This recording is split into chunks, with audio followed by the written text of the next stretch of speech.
Assalamualaikum warahmatullahi wabarakatuh. Perkenalkan saya Miladia Nurul Nazifa dari kelas 12 MIPA 6. Sekarang saya ingin sedikit menjelaskan tentang ekologi dan keanekaragaman hayati. Ekologi adalah ilmu yang mempelajari hubungan timbal balik makhluk hidup dengan lingkungannya. Sedangkan ekosistem adalah suatu sistem hubungan timbal balik yang terbentuk antara makhluk hidup dengan lingkungannya. Jadi, ekologi adalah cabang ilmu biologi yang mempelajari tentang ekosistem. Ekosistem sendiri mempunyai dua komponen. Yang pertama adalah biotik.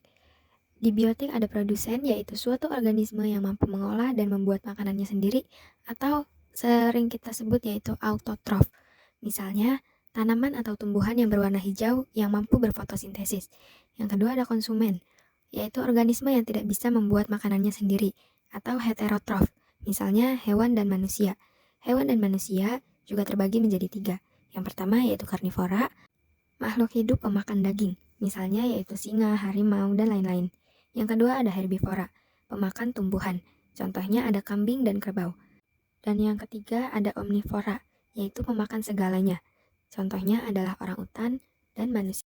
Dan yang ketiga ada pengurai atau dekomposer, yaitu organisme yang berperan dalam proses penguraian sisa organisme.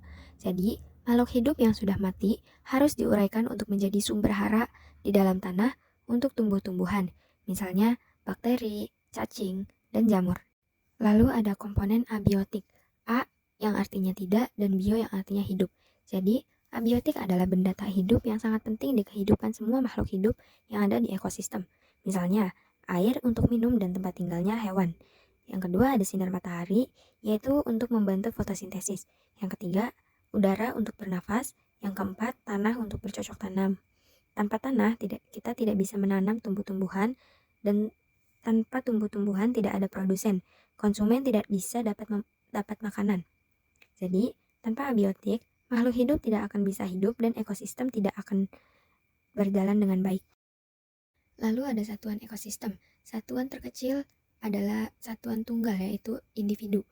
Yang kedua adalah kumpulan dari individu sejenis, yaitu populasi. Lalu ada kumpulan populasi yang menempati suatu tempat yang disebut komunitas, dan dari komunitas-komunitas itu berkumpul dengan abiotik, membentuk interaksi antara makhluk hidup dengan lingkungannya. Setelah itu ada pola interaksi dalam ekosistem.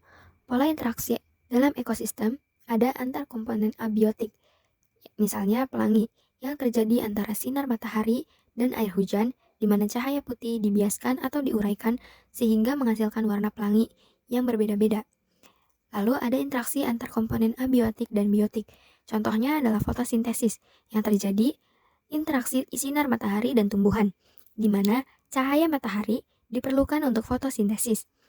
Yang ketiga ada interaksi antara sesama komponen biotik, yaitu yang pertama interaksi antar sesama komponen biotik dalam satu spesies atau intraspesifik, yaitu ada kerjasama.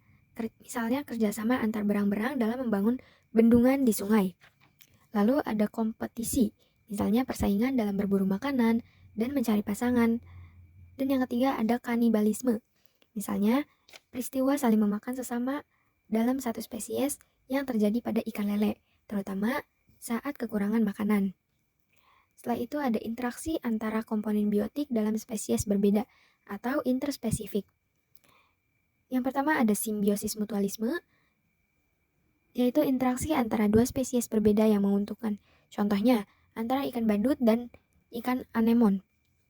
Yang kedua ada simbiosis komensalisme, yaitu interaksi di mana yang satu mendapat keuntungan dan yang lainnya tidak dirugikan dan tidak diuntungkan juga. Jadi, yang satunya dapat keuntungan, yang satunya nggak rugi, nggak untung. Contohnya, ikan hiu dan ikan remora. Lalu yang ketiga ada simbiosis parasitisme, yaitu interaksi di mana yang satu dirugikan dan yang satunya diuntungkan. Contohnya nyamuk dan manusia.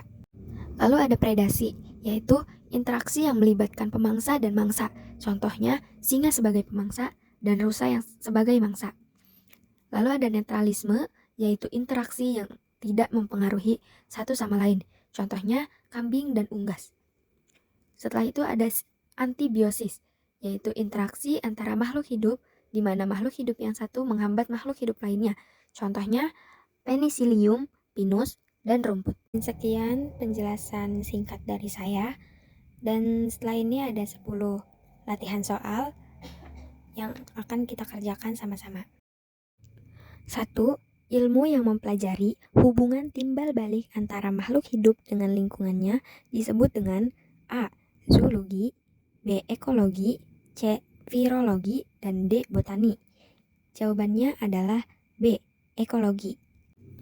Nomor 2, yaitu berikut yang termasuk komponen abiotik adalah A.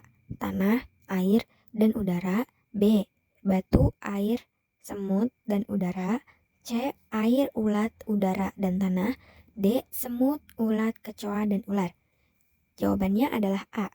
Tanah, air, dan udara. Yang ketiga, satu makhluk hidup tunggal di dalam suatu lingkungan disebut A. Ekosistem, B. Habitat, C. Individu, dan D. Biosfer. Jawabannya adalah C. Individu. Nomor 4, kumpulan individu sejenis yang berinteraksi pada tempat tertentu disebut A. Komunitas, B. Habitat, C. Biosfer, dan D. Populasi. Jawabannya adalah D. Populasi. Nomor 5, hubungan interaksi antar makhluk hidup yang saling menguntungkan disebut simbiosis. A. Mutualisme, B. Parasitisme, C. Komensalisme, dan D. Predasi. Jawabannya adalah A. Mutualisme. Yang keenam, apa yang dimaksud produsen? A. Hewan pemakan tumbuhan, B. Organisme yang membuat makanannya sendiri, C. Hewan pemakan daging, dan D. Manusia memproduksi makanan. Jawabannya adalah B. Organisme yang membuat makanannya sendiri. Nomor 7, komponen biotik dalam ekosistem adalah A. Air, udara, dan tanah, B. Suhu, kelembapan, dan cahaya, C. Tumbuhan, hewan, dan mikroorganisme, D. Semua benar. Jawabannya adalah C. Tumbuhan, hewan, dan mikroorganisme. 8. Sekelompok ayam sedang mencari makan di halaman rumah. Sekelompok ayam tersebut disebut A. Komunitas, B. Ekosistem, C. Populasi, D. Ekologi. Jawabannya adalah C. Populasi. 9. Organisme yang menguraikan makhluk hidup yang telah mati disebut A. Produsen, B. Konsumen, C. Distributor, D. Dekomposer. Jawabannya adalah D. Dekomposer. Yang ke-10, berikut ini merupakan contoh komponen biotik yang benar kecuali A. Manusia, B. Udara, C. Hewan, D. Tumbuhan. Jawabannya adalah B. Udara. Sekian penjelasan singkat dan latihan soal dari saya. Semoga bermanfaat, kurang dan lebihnya mohon maaf. Wassalamualaikum warahmatullahi wabarakatuh.